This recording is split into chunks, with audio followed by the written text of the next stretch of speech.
9 अगस्त 2024 को कोलकाता की आर्जिकल medical hospital में 31 वर्ष की पीजी डॉक्टर का उस हॉस्पिटल किसी मिनर ने बड़ी ही बेरहमी से रेप और मर्डर कर दिया गया।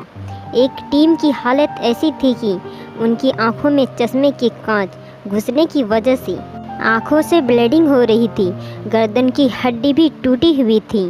उनके पैरों को वाइट एंगल में 19 डिग्री खींचा गया था। उसकी वजह से पैरों की हड्डी भी टूट चुकी थी। मुंह से, नाक से और शरीर के हर हिस्सों से खून ही खून निकल रहा था। अब मैं और डिटेल में बताऊंगा तो आप लोग सुन नहीं पाओगे। चश्मे को कूटा गया, इसकी वजह से आंखों से खून निकल गया। मैं आपको इस केस के बारे में अभी तक जो भी सच्चाई सामने आई है उनको डिटेल्स में बताने की पूरी कोशिश करूंगा। मैं आपको आगे बताऊंगा। इस क्राइम में अकेला संजय राय मुजरिम नहीं है जो हमें बताया जा रहा है, इनमें और भी लोग शामिल हैं। शायद उन्हें बचाने की कोशिश की जा रही है। कुछ लोग ये भी कह रहे हैं कि हॉस्पिटल इस घटना को दबाने की कोशिश कर रहा है, क्योंकि इस घटना के 5 दिन बाद ही क्राइम सीन से मीटर की दूरी पर एक्सट्रैक्शन के नाम पर। तो कुछ लोग यह भी कह रहे हैं कि संजय रॉय किसी राजनीतिक पार्टी के मेंबर हैं। तो आइए डिटेल्स में जानते हैं। 9 अगस्त सुबह 10 बजे आर्जिकल हॉस्पिटल में एक कॉल आया। उस व्यक्ति ने कॉल उठाया।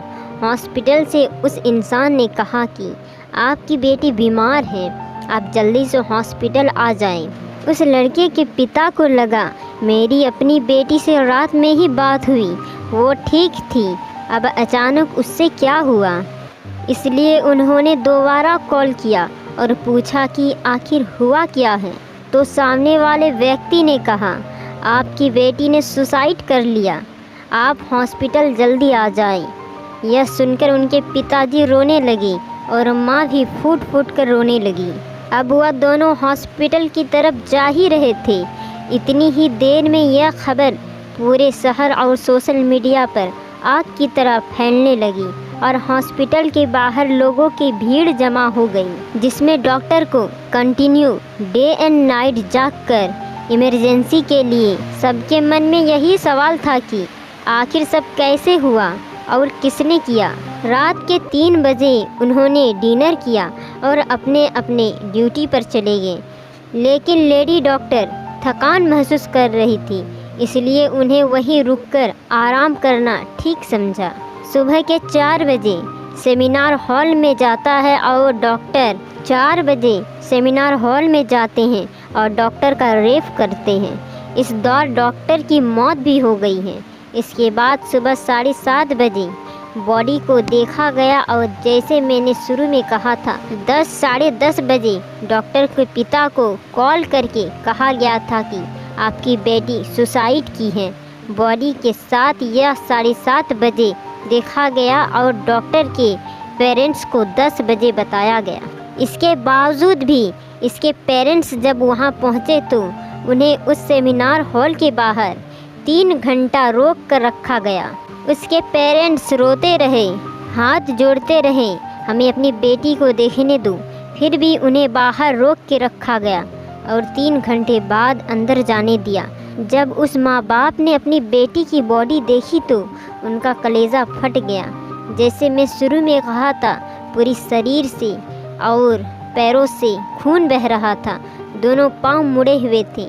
यह देखकर कोई भी बता सकता है यह सुसाइड नहीं बल्कि रेप और मर्डर है। उसके पेरेंट्स को 3 घंटे बाद बुलाया गया और क्यों इनके 3 घंटे तक हॉल के बाहर रोक के रखा गया, यही इस घटना के कुछ लुप हो।